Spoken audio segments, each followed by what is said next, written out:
In 3, 2, 1. All right. Greetings and salutations. So we're off and running for this week. Last week we had a great session on bridge building and just kind of technologies around that. This week is more open-ended. There were some requests to kind of talk about what we could potentially do with talking about the new release that's coming out, which I can, by the way, say with issues notwithstanding that I encounter in the next 2 days testing, my intention is to get this out on Thursday. So the whole idea will be release 29 coming out Thursday. So yay! Finally, I've talked about 29 now for like weeks, and yes, some of you have had access to it on the dev side, but we're finally going to do that. I can kind of dive in on the early part here and talk a little shop about some of the updates and do some show and tell. There are a ton of bug fixes in this, like a ton. I won't really spend a lot of time on it tonight, but I will talk about some of the new features and tweaks and things of that nature. And I'm sure, because of the size of normally I've been doing releases about every 6 weeks. This has been much longer since the last full release. I'm sure there'll be some patch updates with things that folks find along the way. But let's get going here. All right. So I'm going to share my screen. One second. There we go. All right. Everybody let me know when you can see this. We good? Good here. Okay. So I'll just talk about the Game Master screen to start. There have been some tweaks to it. Not all of them are obvious. The big one right out of the gate is because I've talked about in the past that with release 29, a lot of the underneath logic for how multi-bridge works is being redone. So with that, I also took the time to start working on the Game Master screen in preparation for a different style of multi-bridge. That includes here on the left-hand side. This was always just assumed to be, it was really just showing one player, and it wasn't even really updating properly in previous releases. Now it's fully realized, so any player vessels, this is vessels that are run by human players at any capacity. It could be a single-person fighter, could be a 6-person bridge or a 2-person shuttle, whatever the case is. You'll see them listed on the left-hand side. Clicking on them works the same way as clicking on them over here. So if I click on the comm station, but then click on this, you'll see the rising star. And by the way, can you see my cursor? We've had problems with that in the past. I can see it. Okay, good. Just making sure while we're going through this. So, okay. So as player vessels are added or subtracted to a mission or experience, you'll see them on the left-hand side here. Additionally, updated information has been provided on the Game Master screen, including speed and then some additional details here. I've talked about this in some previous Tuesday night chats, but since we started recording, I'm kind of recovering some ground in terms of what you're going to see. And then the levels for the focus ship here. Some additional controls are now available. 2 new ones, which is Invincible and Immortal. Again, I'm covering some ground here. Invincible is can't be killed, can't take damage. They're untouchable. Whereas Immortal, they can take up to, or they can take damage all the way down to 10% of their hull. So if they had 1,000 points of hull, they can go down to 100 points.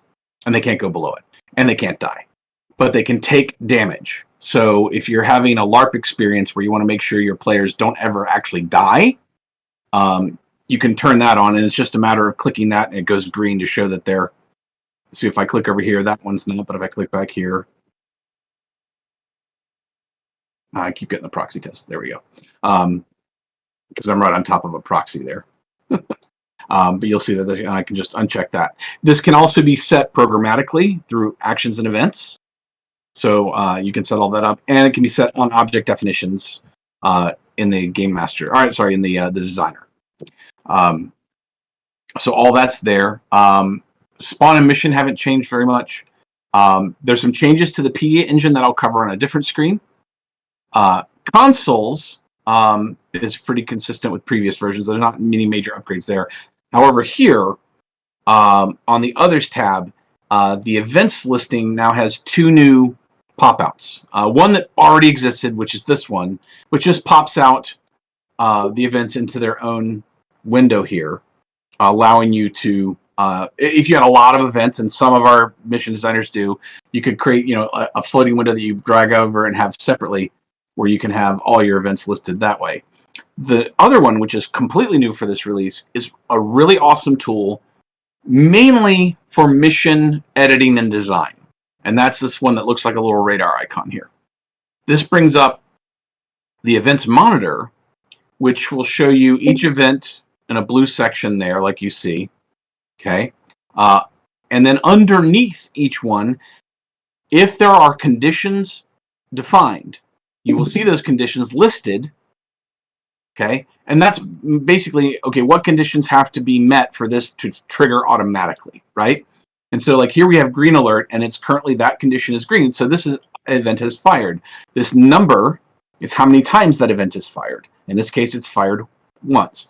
I also have the trigger button here to force that event to fire from this screen if necessary. That's the same as pushing the button on the Game Master screen or that pop-out window. But just to show you, I'm going to intentionally cycle from the alert. So I'm on green alert now. I'm going to shift, and it's going to go to yellow alert here. So you'll see that shifted to green. That highlighted in green briefly to show that, and the number went up to 1. And see, that's no longer true. So you can see in real time what events have conditions that are true and not true. This is really critical for those of you that have fairly in-depth missions where there might be 4 or 5 conditions you have to meet on an action for it to trigger, and maybe you're trying to find out why it is or isn't triggering, right? So you can see all of this live. So as I cycle through, there's red alert, and we'll go back to blue alert, and then back to green alert. So you'll be able to watch that as you're designing and working with missions, which is really great. Really looking forward to how people use that. I have been using this personally to debug certain things that have been reported on events and on missions to try to see where issues are. And commonly it's where something has triggered when it shouldn't have. Well, why had that happen? And I can look here. Pretty cool stuff. And again, anybody has questions, always feel free to chime in. Let's see what we got here. Okay. All right. Do I have anything else on Game Master for today? Any questions on Game Master? I'm going to be coming back to Game Master for a different reason later, but any questions on any of the things I've touched on so far? So my first question on this is it you're saying it's showing it on the events? It'll show all the events, so any you don't have to set up the event specifically to be manually triggered, right? Yeah. So that's a great call out. So right here, you only have events listed that you've marked as GM active, like Game Master override, right? Whereas this one shows everything defined, including like these that are just behind the scenes: blue alert, green alert, red alert, etc. So you'll see everything, even the non-Game Master ones. I don't see this heavily used in normal gameplay, like when a Game Master has a mission that they fine-tuned, or they downloaded a mission that's really fine-tuned and is working well. I don't see them using this. This is more of a, I wouldn't even call it a debug tool. It's really it is a monitoring tool to keep track of what's going on. And I see it heavily being used as someone's designing and working on a mission to see, the ebb and flow of how it should work. But that's a great call out. Yeah, no, because we've run into that a couple of times where an event isn't triggering the way it should. Like what conditions are not flagging as true? Yeah. All right. Yeah. Absolutely. Yep. Okay. So let me look at my list of. We've done so much in 29. I've got to look at my list. I apologize.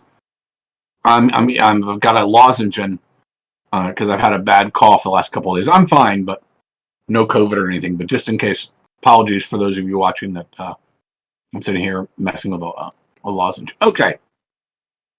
All right. We're going to come back to the Game Master screen as we talk about when I talk on drones, but let's actually go. I'm going to hit this one called pedialock. We're going to have some fun with that. So if I come over here, I'm going to come over to the flight station. And oh, look at that! I've already got this up. Let's talk about Iris for a second. Two things have been added to the Iris engine as it relates to release 29. The first is that with Iris, you are now able to add articles at the mission level.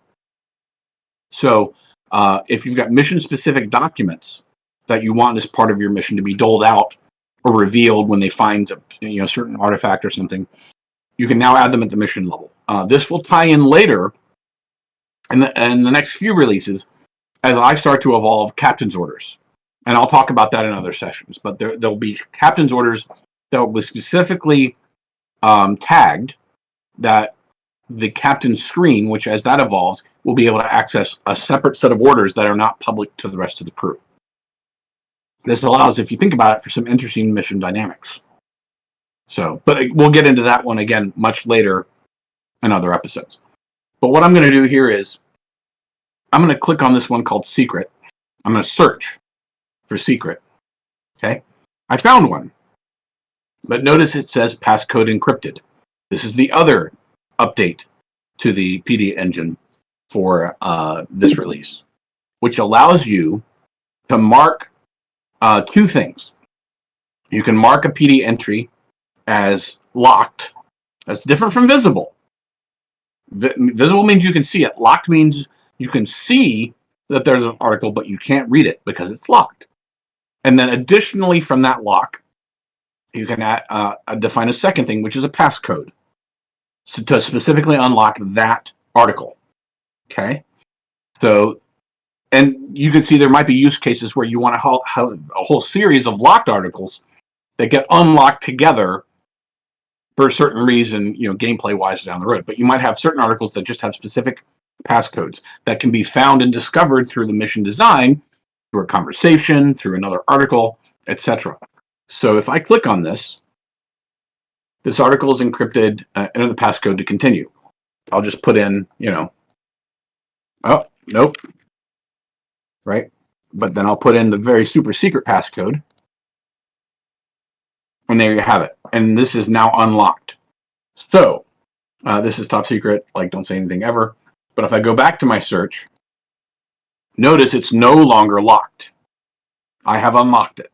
So it's now showing me the article just like it would any other article. So again, that allows for some really cool gameplay mechanics from a mission design standpoint. Any questions on that unlocked? Is that unlocked for everyone once someone unlocks it, or is it just for that player or that station? The current mechanic right now is it's unlocked globally. Okay, but let me add something to that because I think I know where you're probably heading with this. Inside the PDA engine, there's also an access level that is not currently implemented in the gameplay, but the access level is intended to be essentially like a rank, right? Like this is unlocked for officer level this, or captain, or commodore, or admiral, whatever the case may be. Once that is implemented, that will still apply. So they'll coexist. So you'll have an encrypted article that is unlocked, but you'll also have access restrictions different from the encryption, if that makes sense. So they aren't quite the same thing, but they could coexist in the same instance where something is unlocked, but I don't have the privileges to see it. So if you have something that's captain level that is encrypted and now is no longer encrypted, but I'm the flight officer and I don't have the captain's privileges, I won't be able to read it, if that makes sense. Yeah, that was actually my next question. Does that tie into what? That's what I thought. There's. Yeah. But that's so you mentioned also, like, you can have mission parameters that are only visible to the captain. Could you have mission parameters that are visible to a specific player, So you could have like a trader on board or something like that as part of your story. So when the access level is implemented, which again it is not, we're talking about now. I had the architecture in place in the PDA system for it, but it is not implemented yet. Once it is, you'll really have three different ways to restrict article access. That's the encryption method we just talked about, the pass coding, the access level rank, and role. So like the captain role will be the one that receives the captain mission articles, right? And it's entirely possible, by the way, if you have a mission article that is crew accessible and one that's captain accessible, and they are not the same. The same is true with what you just mentioned, is you could have an article that's there for the whole crew, but the engineer has a different article that basically makes them the trader, like you said. That's certainly in the realm of being able to do that, so you could have that kind of gameplay mechanic in a session.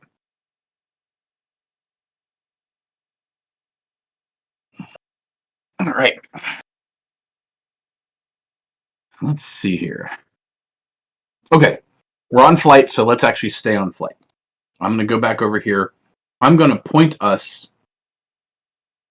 at space stock here.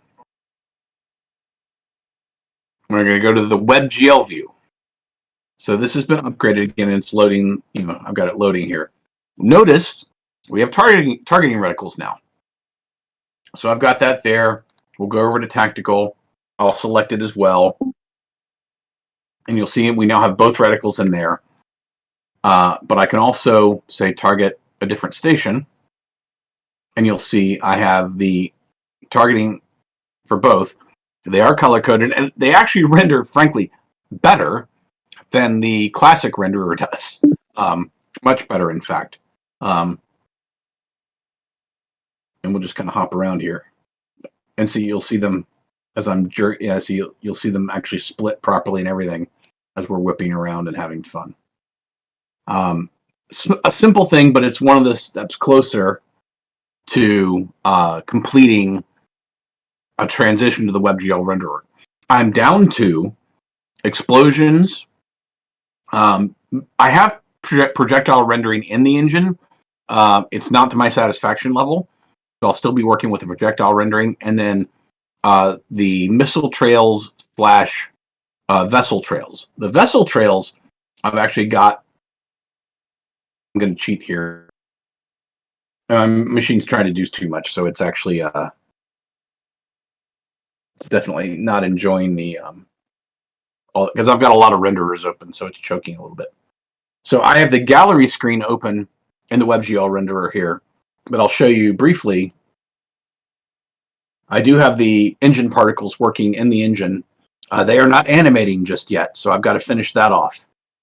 But I'm really happy with how they look, and they frankly look better than the classic render. The only thing I have left to do is do some animation in them, and that'll be ready to go. So I'm really down to finishing up the trails, explosions, and some tweaking with the projectiles. And the WebGL renderer will essentially be 100% compared to the classic renderer, so I'll begin the transition to a headless server after that. So we're close. Any questions here? Okay. Let's see. I'll just talk about. We talked about the locked passcodes, PD articles ignition level. I'll talk about some of the bugs we fixed, which is really not a show and tell thing here. And in fact, I'll actually hop out of the screen share for now, and we can always hop back in. But let's talk about just some high level bug fix ones. When you were enabling or disabling modules, if you had multiple modules, the mission list on the mission selection screen would not properly refresh. And there were some other aspects where it wasn't doing a proper reload of everything it should. That's been corrected. Weapon hardpoint location shifting. So that was happening on, let's see if I have that open here. the flight deck screen, which is part of the LARC module. This is not part of the public release. Or not I'm sorry, not the flight deck. My apologies. The quartermaster screen here. It was when you were adding or removing components, these points were shifting inappropriately to the wrong locations. That has been corrected. So if we go down here to Railgun, the component installed, and then you'll see it's in the proper location here. It was shifting down this way. That was a scaling issue that's been corrected. So that's out. That's done. It's a simple. You're not sharing your screen if you're expecting us to see that. All right, hang on. It helps if you share your screen. There we go. So here, I'll uninstall a Railgun. We'll do this again.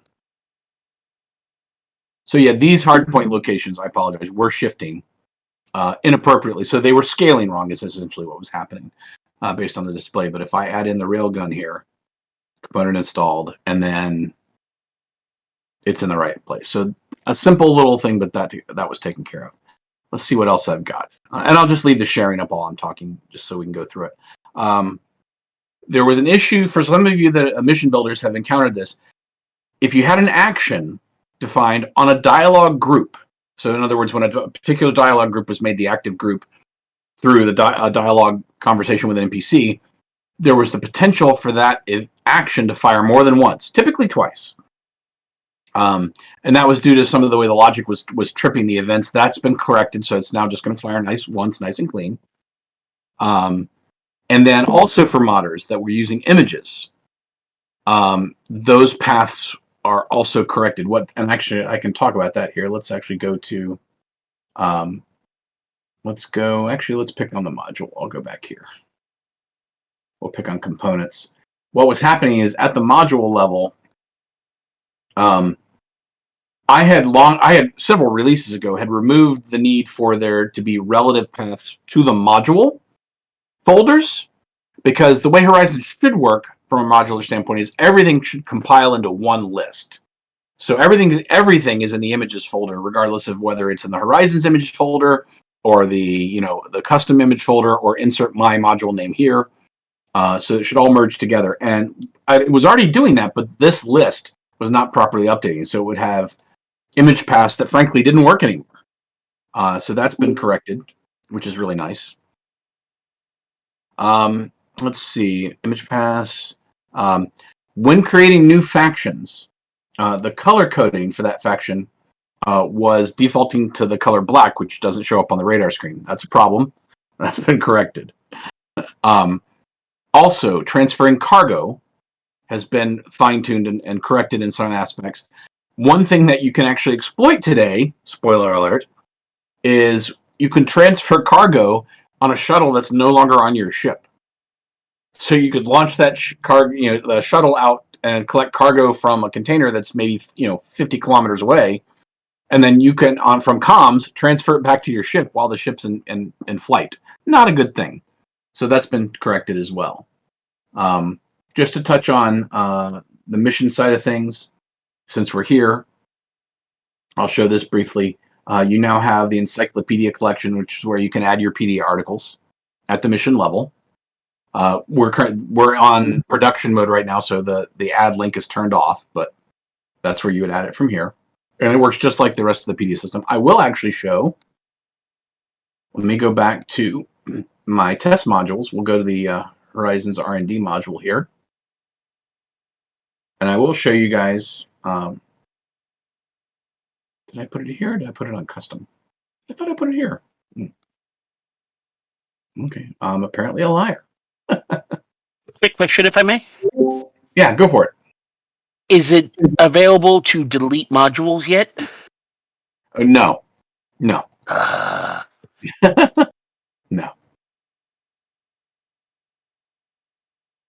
Or did I put it? Maybe I put it in the LARP. Let's see.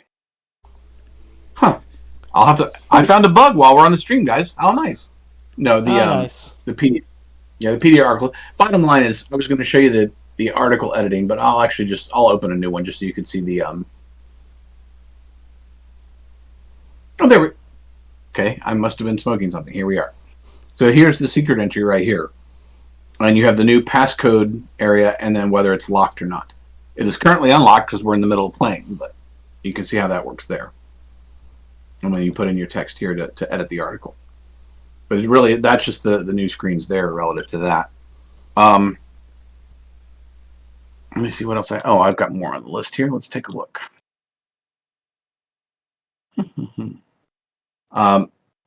Also, under the hood, and I will actually jump back from, and I'll make sure I screen share again if we're going to go back to there. But under the hood, I've done a lot of work on really the packet architecture for how packets go back and forth in WebSockets. They're pure JSON now. In the current release that's out there, they used a concatenation method that's frankly archaic. It worked fine. There was technically nothing wrong with it. But it was a more of a comma separated values kind of delineation, which is just not needed anymore. So everything is pure JSON. So it's a JSON object that gets sent over with a command and a value. It's nice and clean, and it works just as efficiently. But it's actually faster to parse that data on both sides than the classic concatenation method. So it actually makes that even a little bit faster.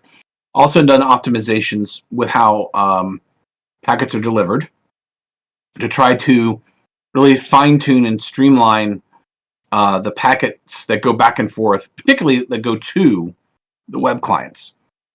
You will see me over the next few releases continue to work on that process so that I'm going to really kind of tighten more and more, because in a lot of the testing I've done, as we're going to see more and more people playing this in a virtual fashion, and multi-bridge being a thing where you're going to have more people connected to a single server, right? And that could be a bridge plus fighters, etc.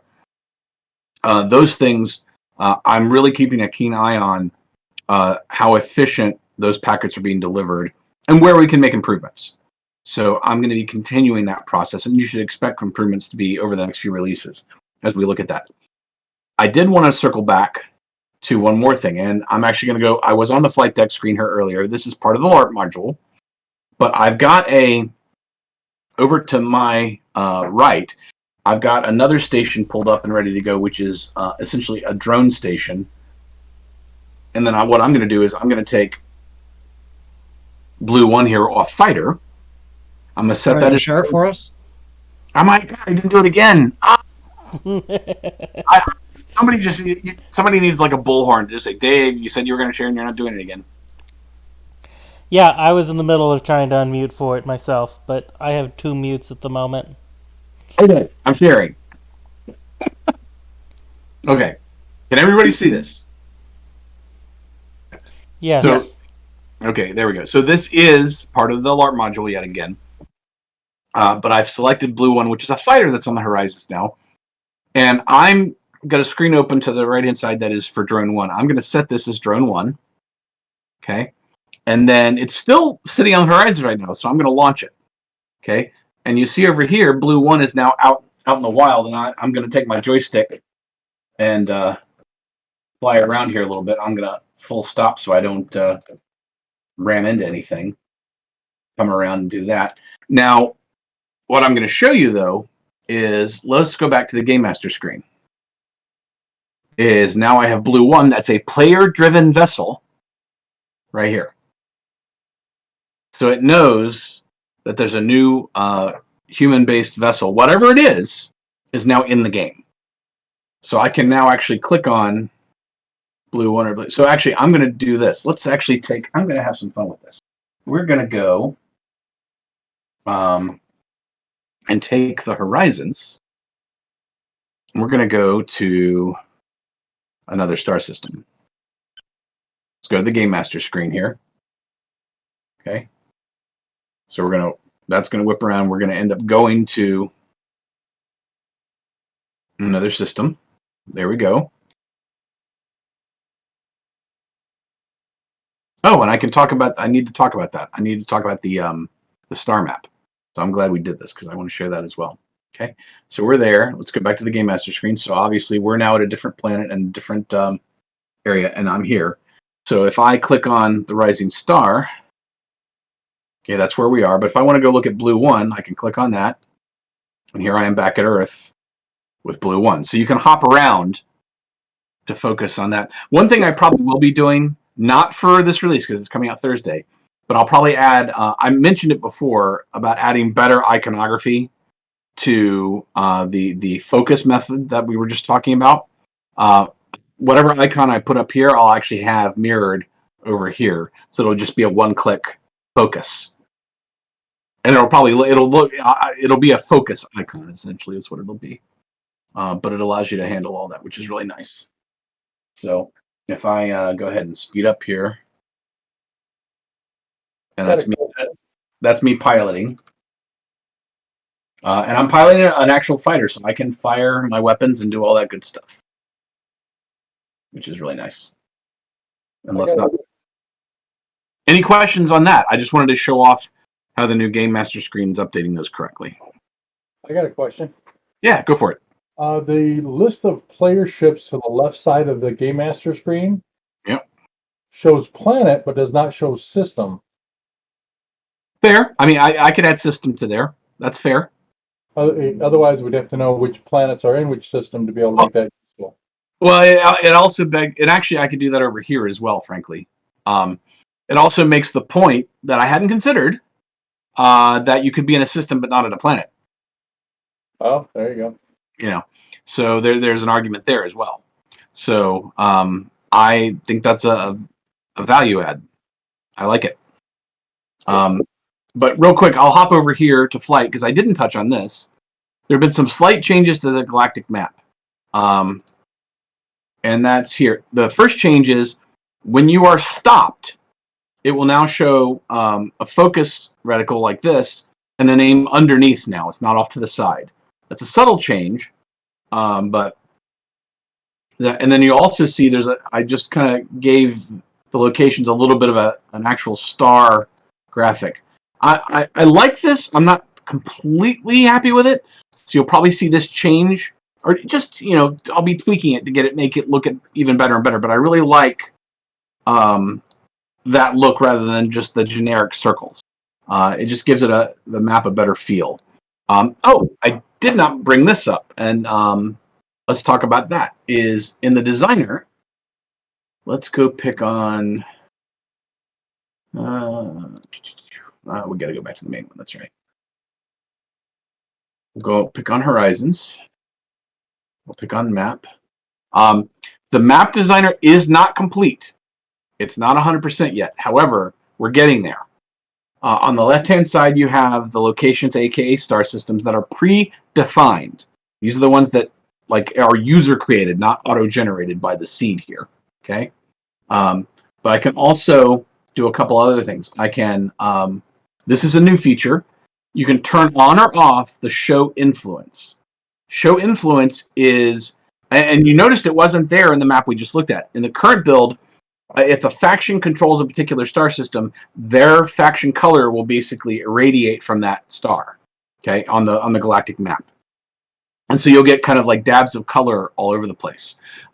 If you are using your own background for said map, where you have your own faction areas drawn and things like that, where you want your own visuals to be part of it, and you want to get rid of that, you can uncheck show influence, which will allow you to then they'll just be stars, just like we see here. There won't be any influence, like notice here, like there's soul, and that green circle of influence doesn't exist there.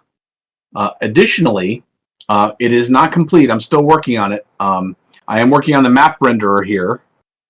So that will actually show the star systems just like we saw on the other map. It's not showing them now. But when you do select them, it's going to allow you to then edit their name and X, Y, and Z position, so you can start moving them using the editor.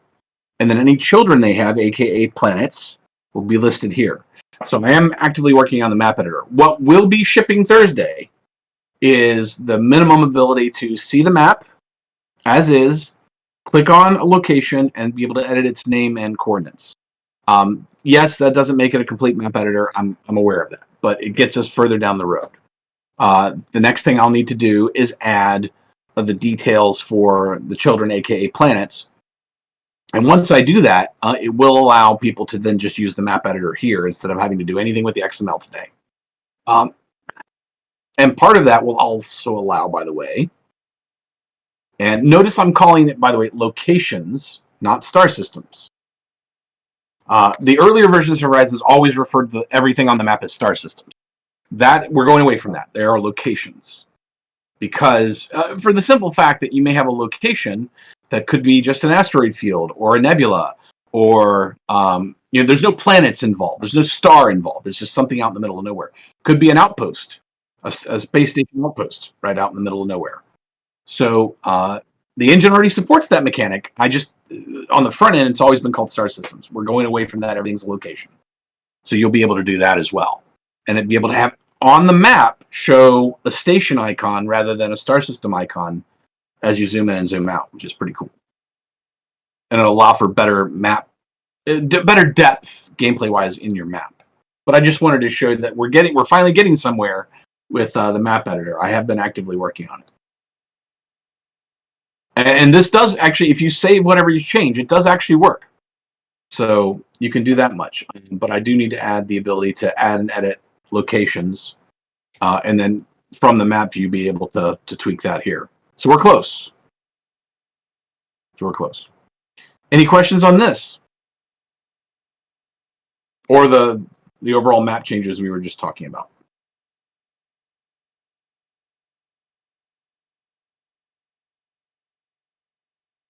And I'm sharing my screen, right? Yeah. All right. That was a joke. Let's see here. Let's close that out. Also, by the way, I'll go back to the flight deck briefly.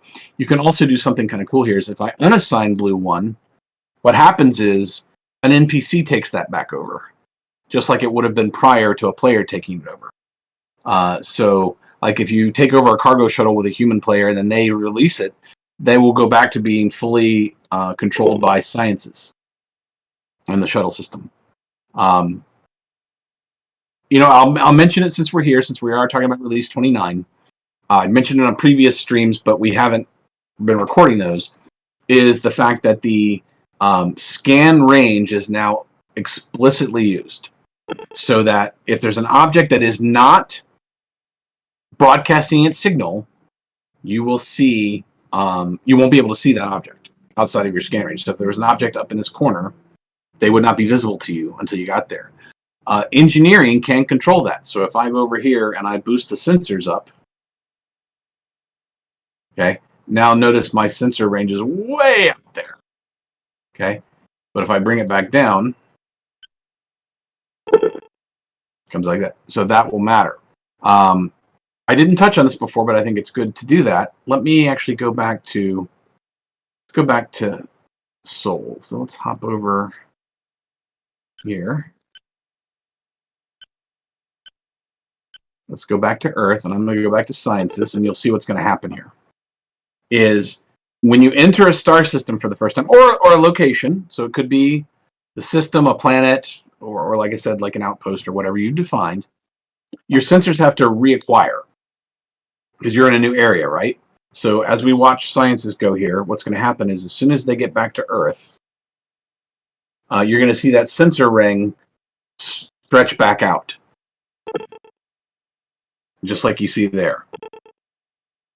And you see this container showed up only after it rescanned out that range. The 2 green items were there because they are broadcasting their signal. So I know they're there because they're telling me that. But it allows for some cool things gameplay-wise. I'll let anybody keep me honest. Is there anything I've talked about prior to us doing the stream here, like we do live, that I talked about for 29 that I haven't brought up today?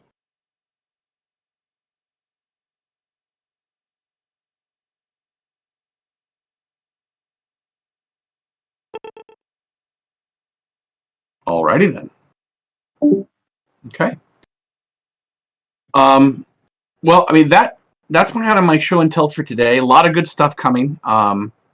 And lots of good stuff. And I did, by the way, it's been asked. I'm going to get release 29 out. Make sure that there's no major explosions with that. Make sure that it's stable, and if I need to do any patch fixes, I will. Relative to that, but once release 29 is out, and we feel it's in good shape, I'll actually plan on a Tuesday future session. Probably not this next Tuesday. Maybe the Tuesday after is probably best to kind of look at it that way. Is to do a full session, a Tuesday session about the roadmap, and we'll record that. But it'll be a show and tell kind of discussion with the group, and we can ask questions and go back and forth. I think that'd be a great idea. Does anybody have other topics for this evening? Or just general chit chat?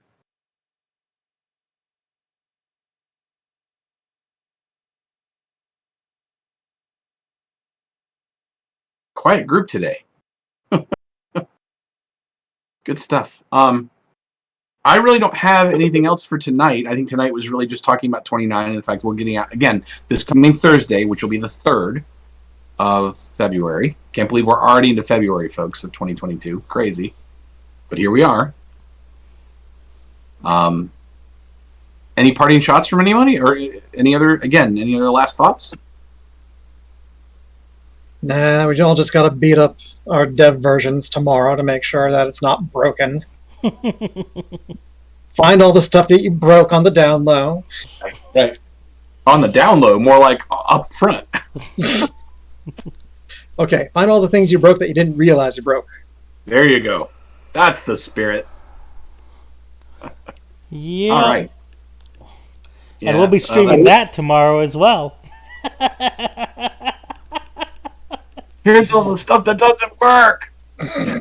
So, all right, awesome. And reminder for those watching live, reminder that Open Bridge Night, of course, is Wednesday night, starting at 8 o'clock, hosted by Dag Shadow, who's helping us stream this evening as well.